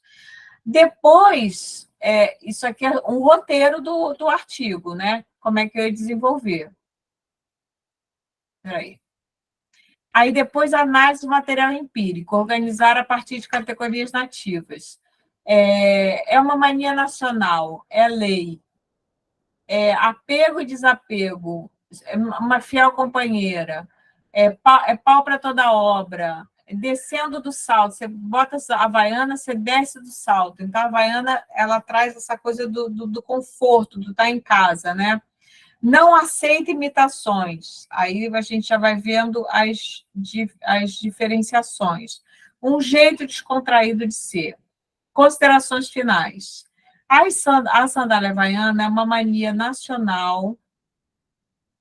Sua importância é tão grande que as crianças, assim que começam a andar, ganham sua primeira sandália adaptada com elástico. Imagina você explicar isso para um alemão, para um chinês, ele vai dizer, para o chinês talvez seja fácil de entender, mas para um alemão não tem sandália havaiana, entendeu? E aí tem sandália havaiana desse tamaninho assim. O bebê acabou de andar, às vezes não, nem sabe andar ainda, já tem a sua sandália havaiana, porque não, é obrigatório. No Brasil é obrigatório ter sandália havaiana. Quando chega o momento, lhes é autorizado o uso de sandálias sem elástico. Os nativos usam as sandálias havaianas em qualquer situação social, mas para cada uma, um tipo de sandália. Há as de R$ 20 e há as de mais de R$ 100. Essas são menos confortáveis e são usadas em situações especiais. O estrangeiro estranha a onipresença deste tipo de calçado na vida do brasileiro. É uma verdadeira mania nacional. Aí a gente tem aqui, aí eu fiz uma introdução, contei a história das Havaianas, que depois eu vou mandar para vocês, tá? Aqui tem a introdução das Havaianas, não sei o quê. Aí, o que eu fiz? Fiz uma pesquisa bibliográfica e descobri 2 artigos sobre as Havaianas. Um se chama Por uma Biografia das Coisas, a Vida Social da Marca Havaianas e a Invenção da Brasilidade, da Magda dos Santos Ribeiro, de 2013. Então, vocês vão fazer também isso, fazer uma revisão bibliográfica. E o outro se chama Etnografia de Chinelos, a vida das Havaianas pela perspectiva da economia das qualidades, um texto de 2015 da Lívia. Tá? E aí, depois, a gente tem a história das Havaianas. Vocês sabiam que as Havaianas eram inspiradas nas shori japonesas? Tá? E que aqueles tracinhos que tem nas Havaianas são imitação desse negócio da palha? Eu não sabia, estudei isso, não sabia. É um ícone da identidade nacional, né? A primeira Havaiana, ninguém esquece, um bebezinho que é a coisa mais gostosa do planeta, né? Esses pezinhos fofinhos de havaianinha. Isso aqui é muito interessante, a imitação, né? O chinelo encontrado durante a reforma do Museu da Paulista, em São Paulo.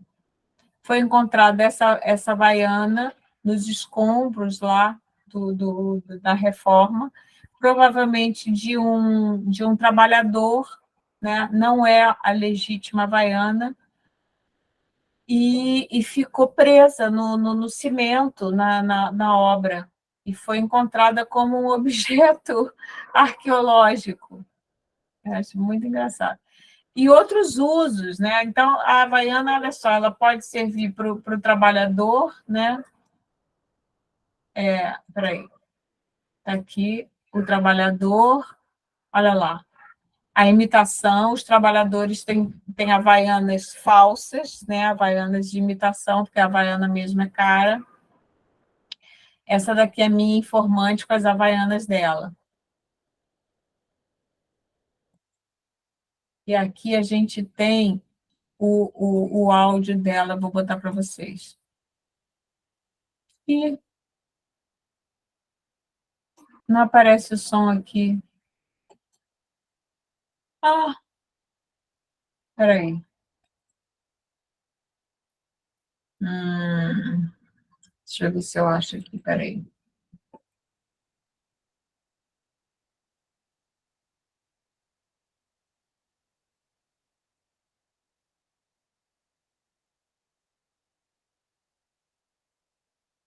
Hum,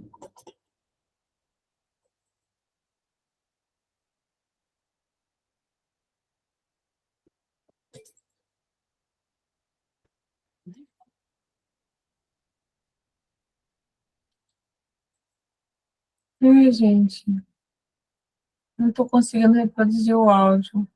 Eu vou mandar para vocês. Desculpa, não deu certo aqui. Não sei por quê. Enfim. E aí, tem isso aqui, acabou, tá? Então, para vocês perceberem, então, um pouquinho, assim, qual é o objetivo. Então, assim, o que eu acho que vocês deviam fazer? Para a semana que vem, eu queria pedir para vocês trazerem 2 fotos, tá? Trazerem 2 fotos, mas de preferência que tenha a ver com a escola, né?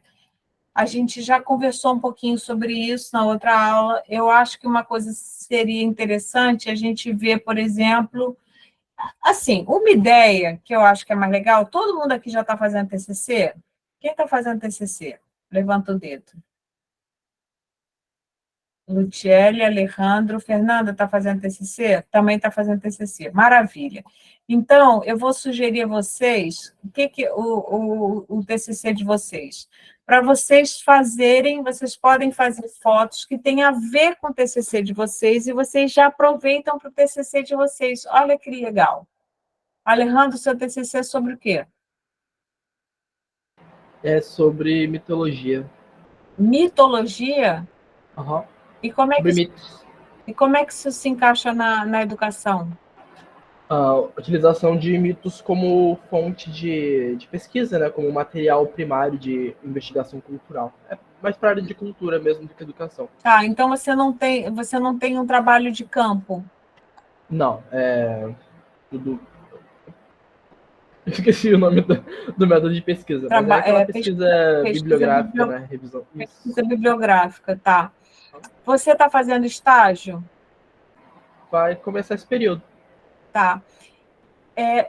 Tenta pensar no conceito de mitologia e tenta encontrar no seu estágio alguma coisa que possa ser vista como um mito, uma mitologia dentro da escola. Será que dá? Não saquei. A ideia é o seguinte: o que é mitologia? São histórias, são explicações para fenômenos que não se conhece por inteiro. Sim. Então, elas são interpretações de algo que um grupo de pessoas elaborou, mas sem colocar à prova necessariamente aquilo, sabe? Sim, ou seja, é um discurso que se distingue do discurso científico, não é isso? Uhum, porque ele não é posto à prova. Não é posto à prova. E ele também se distingue do discurso religioso, né? Que tem características parecidas, mas diferentes, tá? Eu diria que nem distingue. Tem uma distinção. Tem os textos clássicos que distinguem o pensamento mitológico, religioso, ideológico e científico. Eu aprendi isso em epistemologia da ciência, que é bem legal. Mas, enfim, você pode tentar enxergar na escola manifestações de... Será que a escola tem seus mitos, tem suas mitologias? Por exemplo, vamos pensar. Coisas que se dizem para as crianças que não são verdadeiras, tipo, se você fizer isso, você vai ficar burro. Se você for no banheiro sozinho, vai ter a mulher do banheiro. Não tinha uns mitos assim, tipo umas lendas urbanas na escola? Lendas urbanas dentro da escola podem ser considerados mitos? Acho que sim, pode. Pode, De né? certa forma, assim.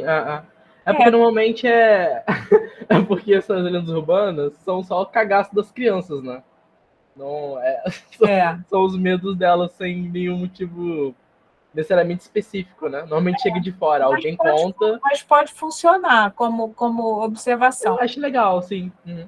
Outra coisa que você pode tentar ver também é em que medida que os mitos, onde é que aparecem, né? Tem livro de mitologia, os professores trabalham com alguma mitologia, contam mitos indígenas ou mitos gregos, né? Onde é que aparece? Começa a olhar na escola se tem mito de alguma forma, por exemplo. Beleza. E se você não encontrar nada, não faz mal também, mas você busca no seu estágio alguma coisa que possa te ajudar, te auxiliar no seu TCC, né? Ou até a falta dos mitos, né? Ou você vai na biblioteca, pergunta o que tem, onde é que os livros de mitologia aparecem dentro da biblioteca, se eles são usados, se eles não são usados, né? Você pode investigar, por exemplo,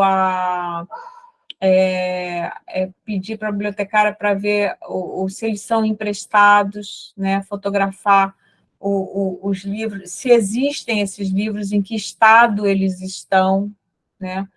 Se eles são trabalhados em sala de aula, se não são, talvez seja um caminho mais fácil para você, né? Perguntar por aí, investigar como é que a mitologia, qual é a presença da mitologia na escola, por exemplo, tá? Beleza. Luciele está estudando o ensino integral, né, Luciele? Então, Sim. você já está fazendo o estágio? Então, eu estou esperando a responsável pelo estágio voltar do atestado, né? E também porque hoje é feriado, mas essa semana eu devo ir lá na Tá. Secretaria de Educação. Aí, quando você for na escola, você vai buscar dentro do cotidiano da escola o que é familiar e o que é estranho para você em relação ao horário integral. Exemplo, no horário integral tem um tempo em que as crianças dormem, né? Tem um tempo em que os professores reclamam, ficam cansados, tem um tempo em que não tem aula, que as crianças ficam à toa, tem atividades diferentes do que atividades normais, tem mais lanche, né? Observa e fotografa, Tá. tá? Beleza. Então, para a semana que vem, só observar e fotografar. Aí a gente vai trabalhar, vai tentar olhar e interpretar essas fotos, e depois, num outro momento, a gente vai começar a escrever, né? Na verdade, Professor, fala. só tem uma questão. É que eu acho que até segunda-feira que vem eu não vou ter começado o estágio, não. Tá, tudo bem. Então, tudo bem, quando puder, né? Quem não puder entrar em estágio, tenta olhar na rua coisas que tem a ver porque começou essa semana o preenchimento dos papéis, então tá não tudo tem muito. ninguém fazendo ainda, eu acho. Tá bom. Então, fica olhando na rua, né? Na rua, o que pode lembrar vocês de alguma coisa, o que simplesmente interessa a vocês. Eu quero que vocês tragam 2 fotos, uma coisa que seja muito familiar, tá? E uma coisa muito estranha, que vocês achem estranho, né? Por exemplo, uma coisa que eu achei super estranho lá em Foz do Iguaçu era as pessoas andando com garrafa de chimarrão, garrafa de água quente para fazer chimarrão. Eu falei, para fazer o mate, né? Eu achava aquilo super estranho, eles acham super familiar. Gente, eu estou achando que o meu olho é muito. Esse olho aqui olha para o outro lado, né? Estrábica, gente. Tá mesmo. Completamente estrábica. Que isso, gente? Isso não era assim, não? Sei lá, acho que eu não reparava por causa dos óculos, mas eu sou bastante estrábica, agora que eu estou vendo. E Fernanda, está fazendo o quê de TCC? Então, é sobre afetividade, mas no geral, emoções na sala de aula. Ótimo. Boa, e tem um mundo de coisas para pensar, ataques de ira, né? Crianças tristes num cantinho. Sim, eu fiz uma consulta com um amigo meu que é fotógrafo, eu vou mostrar as fotos para vocês também, vou mostrar, tem um monte de foto para mostrar, aos pouquinhos a gente vai mostrando as fotos, então eu vou instrumentalizando vocês de teoria e também de fotos de outros autores para vocês verem. Eu preparei uns slides também de fotos que eu fiz naquela viagem que eu fiz para Parintins, eu peguei as fotos, fotografei, tentei melhorar as fotos, fotografei as fotos com o celular, né, para poder projetar para vocês, e aí vou mostrar para vocês as fotos lá de Parintins também. Tem as fotos da Vivian Maia, e a gente tem vários outros fotógrafos que eu vou trazendo para vocês. E aí eu perguntei para ele o seguinte, essa questão se a gente pode tirar foto de crianças ou de pessoas, né? E ele trabalhou muitos anos no Globo, no jornal, e ele diz assim, que se você for publicar, por exemplo, num jornal ou num artigo que você vai publicar, você precisa ter autorização da pessoa, se aparece a pessoa. Se você for publicar e não tem autorização da pessoa, precisa botar aquela faixa preta, tá? Então, vocês têm que tomar cuidado com isso. Como a gente não pretende publicar, se bem que teve a ideia na semana passada da gente fazer uma exposição, né? Que seria bem legal. Então, eu acho que vocês tirem fotos, normalmente, assim, tirar foto não está proibido, tá? Isso até aparece, o Alejandro que viu o filme, né, da Vivian, depois eu fiquei pensando, Vivian, o Alejandro, conversando com esse meu amigo, e eu matei a charada. Por que ela não revelava os filmes dela? Porque ela sabia que ela não podia publicar aquelas fotos. Ela era uma pessoa super reservada, né? E ela sabia que ela não podia publicar aquelas fotos. Então, ela guardou. Ela era meio pirada, né? Enfim. Mas desde que a gente não publique, não tem importância. Se a gente achar por exemplo, Fernanda está tirando a foto, tirou uma foto e a foto ficou muito legal, de uma criança, por exemplo, chorando no canto da escola. Ou um monte de criança batendo na outra com raiva, sei lá, coisas assim que a gente vê direto, essas emoções todas na escola, né?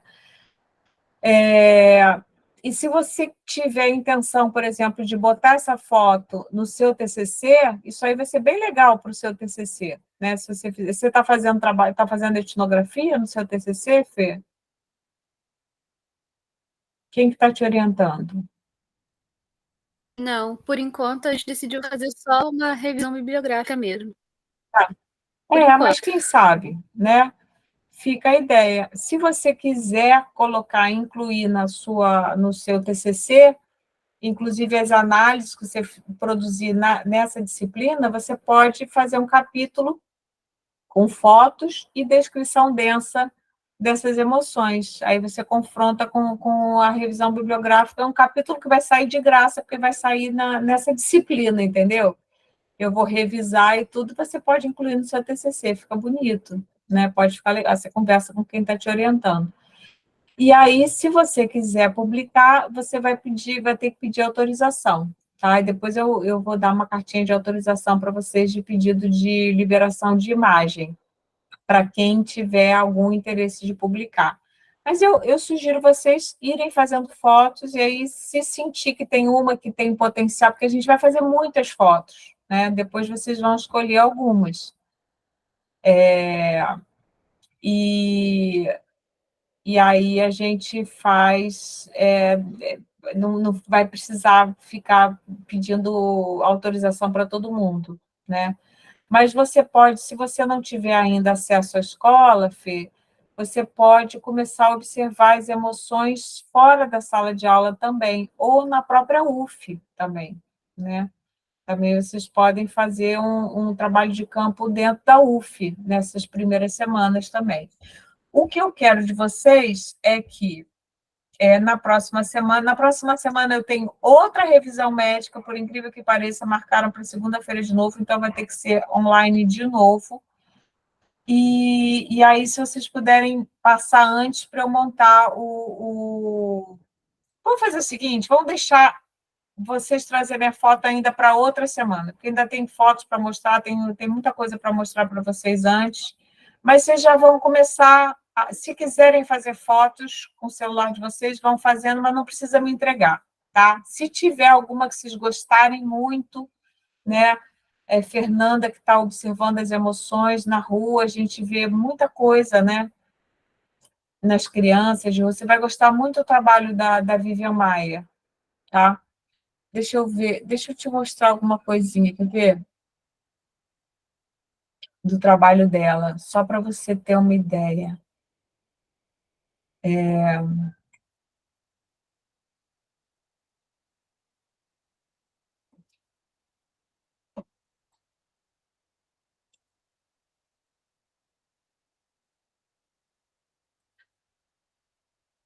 Eu vou liberar vocês daqui a pouquinho. Essa daqui é a nossa fotógrafa, ela era babá, tá? E ela ficava ela fez uma quantidade enorme de fotos. E aí, olha só essas fotos, olha, tem fotos de criança. Aqui. Por exemplo, olha essa foto, que interessante para a Fernanda, tá? Aqui a gente tem a interação de uma mãe, supostamente uma mãe, fumando um cigarro no inverno com uma luva preta, né?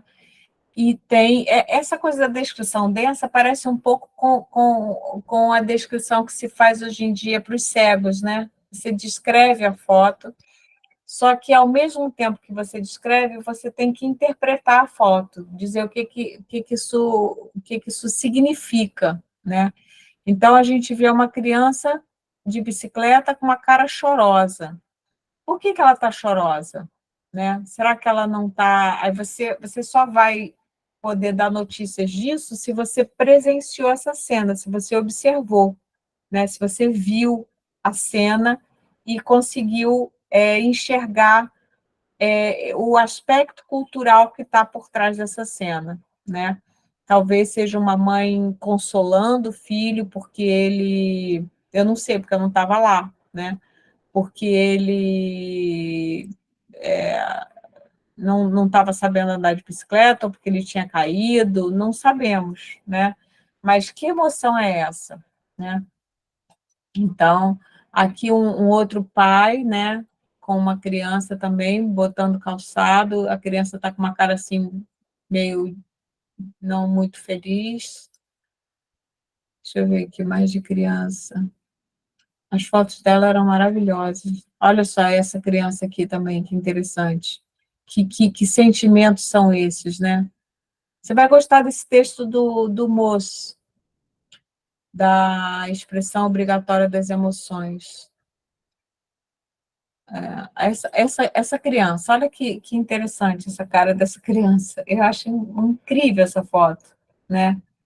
Que emoção é essa? Que é uma criança que é meio um mini adulto, né? Usa um relógio, tem uma cara, uma expressão bem curiosa. Então, Fernanda, começar a observar a expressão dos sentimentos na rua, né? De crianças, estudantes. Olha só esse menininho aqui atrás do vidro, que expressão curiosa que ele tem no olhar, né? Hum, essa foto é muito boa. Essa criança que não tem a cara, mas está ali presa no vestido da mãe. Aqui só aparecem pés. Essas crianças, que emoções que estão por trás. Então, a gente vai vendo isso daí. O desafio do Alejandro é um pouco maior, né? Tentar, não sei como é que ele vai encaixar. Se não conseguir encaixar também, não precisa forçar a barra não, tá, Alejandro? Eu estava tentando ajudar vocês para vocês aproveitarem e essa disciplina ser útil para o TCC de vocês, né? Então, vocês podem pensar, de alguma forma, tentar enxergar essas coisas. Luciele não vai poder também fazer o trabalho de campo no estágio, né? Talvez possa... Fala, Luciele. Pô, mas não nessa semana. Não nessa semana, mas na outra pode. Vai começar a pensar no jeito. Eu vou mandar esse PowerPoint que eu preparei para vocês hoje, para vocês começarem a pensar no esquema do trabalho final, tá? Que vai ser a partir de alguma foto que vocês fizerem, uma ou duas ou três fotos com o mesmo tema. Tá bom, gente? Então, nos vemos semana que vem, ainda por aqui, porque eu vou fazer outro exame de vista. Tá bom? Beleza. Então, tá bom. Tá bom. Um beijinho para vocês. Tchau, boa noite. Tchau, tchau. Tchau, boa noite.